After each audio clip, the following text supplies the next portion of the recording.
to the light. He's a bad guy. He's a bad person. I can't call him a racist. I can't call him that, but I know what you used.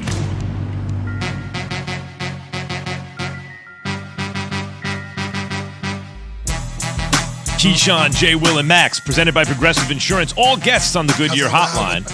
So we talked about Jon Gruden's emails and resignation a lot yesterday, and you knew there'd be a ton of reaction from around the league.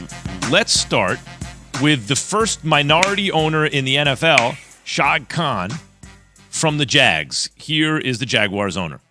I do believe that this is one of those times where you just don't say, okay, it's done and now let's move on. I think this is one of those instances, even though it was 10 years ago, that it is, it's very offensive, it's hurtful, and, it's something that really needs to be reflected on, and, by all of us. And how do we make this situation better? I'm glad Mr. Khan said what he said. Because he's right. To be able to hear an owner step up is big.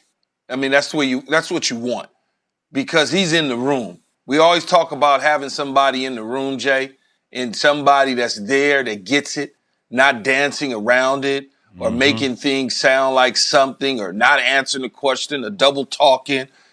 That's not what he's doing right there. He's putting his name, his face, his franchise to it, because he understands what being a minority is all about. And he understands what hurtful things that's being said about somebody is all about. I commend him. I certainly do. I applaud him for being able to do that, because it's got to be hard for a guy like that, first of all, as a minority, secondly, to be an owner, to push back against other owners that probably will not say anything or step up. They're going to be looking at him like he got frogs on his face at the owner meetings, because he's stepping out of pocket, so to speak, from what the norm would typically be. So I tip my hat to him. I really honestly do. Key, most of my life I've been fortunate to be around a lot of incredible owners. Jerry Reinsdorf, and one of the guys I've known for a while, obviously being drafted with the Bulls. And I've always wanted to be an owner. Seeing a guy like Alex Rodriguez become an owner of the Minnesota Timberwolves, of an NBA franchise, has always been an ultimate goal for me. And when you watch shows like Ballers and you see Dwayne Johnson in those rooms of the NFL owners, it's always struck me. I'm like, man, I've been around Adam Silver. I've been around a lot of NBA owners, Mark Cuban. I get a feel for what those rooms are like. I don't have a feel for what the NFL ownership rooms are like. So when I hear Key talk about a guy like Shad Khan and how being one of the few minority owners of an NFL team, to be able to come out and then say, no, this is how this makes me feel, I think is a monumental thing. It's a massive thing, because it needs to put everybody on notice that this is no longer acceptable. Well, locker room talk, between friends, between emails, between texts, not acceptable any longer. And anything that has been in the dark that we need to continue to bring to light, it's time to continue to shed light on it. Yeah, it's also like the talk is not acceptable, okay, but why is the thoughts there like that still? There obviously people need to, these moments can be used to not just say, oh, you shouldn't say that, but find out, wait, why do you think that? It could be a kind of a teaching moment. Key, you said that he was speaking out of what the norm would, typically be, right? Here's what Jerry Jones, Cowboys owner, obviously, had to say on Jon Gruden. I don't have anything I would want to express there one way or the other. I know that we all are accountable to even if you will, a fleeting or a minor part of our actions. We all are accountable to those, but that's about all I want to comment on it. 105.3 The Fan is where that comes. Is that more like the norm that you were expecting? No, that's a bad example, because that's Jerry. Jerry ain't gonna give you nothing just because that's Jerry. He gonna play both sides of the fence. That's who Jerry is. He's not gonna sit up there and say this is what should have happened. Absolutely, blah blah blah. That's just not. that's just So not what would his the norm deal. typically be when you say Shad Khan is not just giving you the norm, right? What would the norm sound like? Which is say nothing. That's the norm. Hide behind the commissioner of the National Football League and say nothing. That's the norm. And Key, let's talk about why that's the norm. I'd be curious what happens to a lot of owners or a lot of people if they got their emails dug into. They got their emails dug into. So there's a delicate line here, right? And let's put the whole thing in context. Once again, the last 2 days, this was an investigation about the Washington football team. Owner, Daniel Snyder. Other owners who comment on this, I'm going to be a little bit hesitant. I'm not saying it's right. I'm not saying it's right. You're going to be a little hesitant about what you say, Key, when you might have dirt. There's a lot of people that might have dirt that don't want their dirt dug up. So be careful what people say, because that might open the door to people digging in your box, and people don't want people digging in their box. Well, that's very, very true. And I'm not saying that's applicable to Jerry Jones, Key. I'm just saying in general, I know how some people are looking at this whole thing. Some people are saying, I ain't trying to touch that. Well, that's very true in life in general. When you are, as I say, be careful throwing stones. Mm-hmm. I mean, that's just the reality of life as a whole. But typically the norm in the National Football League is to hide behind Commissioner Roger Goodell and allow him to take the heat and allow him to take whatever abuse he will get from a public sector. That's just been part of it.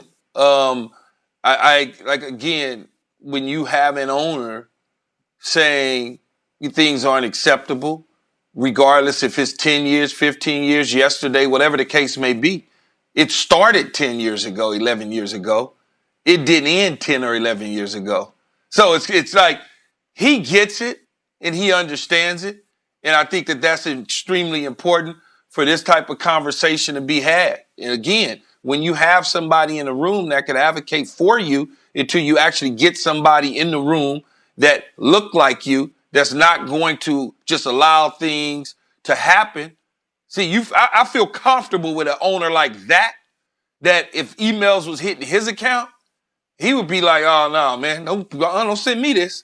Right. Send it down the street to somebody else. Right. The expression is people in glass houses shouldn't throw stones, but apparently Shad Khan's house is not made of glass in this respect. Right. So he feels comfortable, at least he's not exactly throwing stones, but at least saying, hey, wait a minute, we need to think about this. I'm telling you right now, somebody sent an email like that to my ass, Key. Forward to HR. Here it comes. Well, Aaron, look, like I said before, man, I've had in the locker room, I've had black friends and teammates say negative things about white people. And I had to let them know, say, man, we're not having that conversation. Them people don't treat me like that. So I don't know them like that. I don't feel that way about them. And I've also had white teammates say stuff out of pocket where you had to say, hold on, man.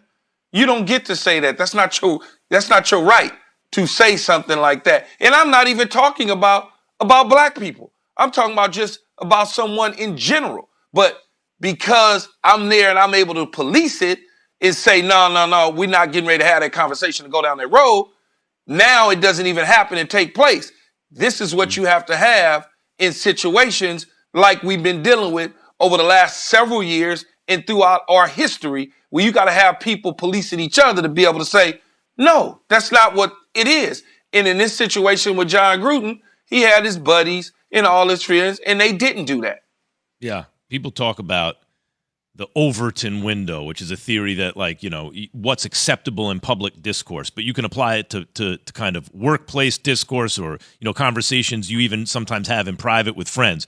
What is kind of acceptable stuff to talk about in polite society, right? And that affects culture. Aaron Rodgers, the Packers quarterback on the Pat McAfee show, weighed in on this. Those opinions, don't have a place in the game. And, it was surprising to see that thing went so quickly. Yes. But I think that was probably the best decision for all parties involved. And hopefully we can all, as a league, learn and grow from this. And hopefully it puts people on notice who have some of those same opinions. Like, hey, man, It's time to grow and evolve and change and connect, and that doesn't fly. And there you go. When a leader, Yeah. And a quarterback and a big superstar takes that position, Key, that also affects culture. Well, it does. And people ask me, the last several days, how come Jon Gruden got the coach on Sunday prior to his stepping down, resigning, firing, whatever you want to call it, on Monday? And I said to them, I try to tell people, get them to understand, Friday this came down. You get the emails, you get all the different stuff, and you're looking at it, it's Friday. By the time you get to Saturday, there's players flying to different cities. They're landing, right? There's the Cleveland Browns are coming to LA. There's the Chicago Bears actually going to Las Vegas. There's teams that are moving all over the country. Then this Sunday comes, they're preparing for a game. So they're seeing this stuff and they're saying to themselves, holy bleep, what is this? Now you at game time and kickoff. So it's all fresh and people trying to, let it marinate in their brain a little bit. And they play a game on Sunday.